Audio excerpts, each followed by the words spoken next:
Calcul réfléchi de la séance numéro 15. Premier. J'ai un angle de 82 degrés. Combien de degrés mesure cet angle-là? Il faut se rappeler qu'un angle droit, c'est 80 degrés. Un angle comme ça, plat, c'est 180 degrés. Et donc, un angle comme ça, plein, c'est 360 degrés. Et donc, l'angle qu'il y a ici, c'est 360 degrés moins 82 degrés. Ça, je le calcule et je trouve 278 degrés. Deuxième, déterminer l'aire du losange. Je calcule l'aire d'un triangle rectangle ici. Un petit triangle rectangle, je le dessine ici. Il a comme côté 3, 4 et 5. Et donc son aire, c'est la base, un côté, multiplié par hauteur correspondante et divisé par 2.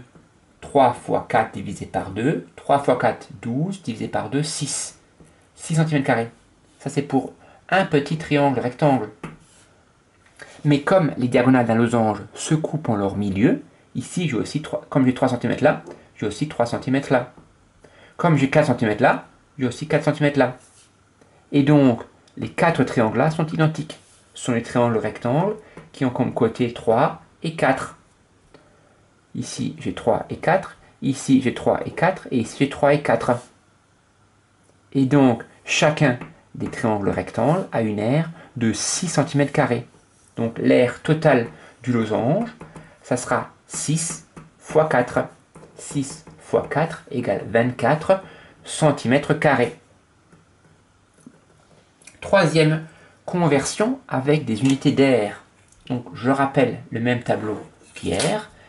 Millimètre, centimètre, décimètre, mètre, décamètre et hectomètre. C'est le tableau normal.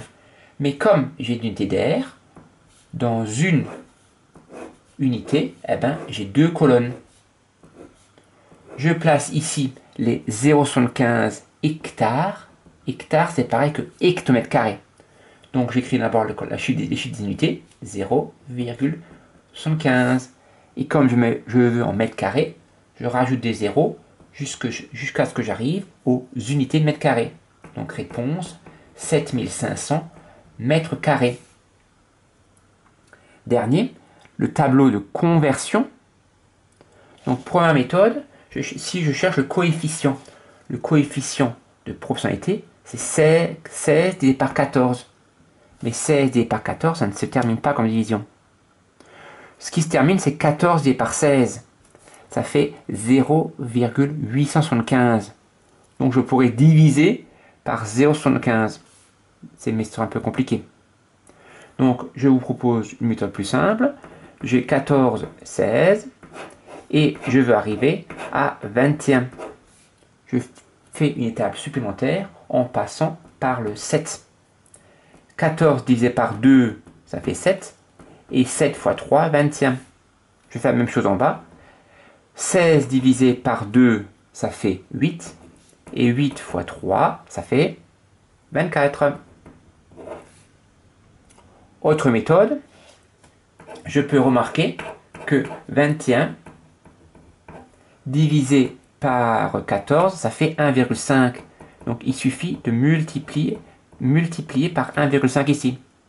Et 16 multiplié par 1,5, ça fait aussi 24.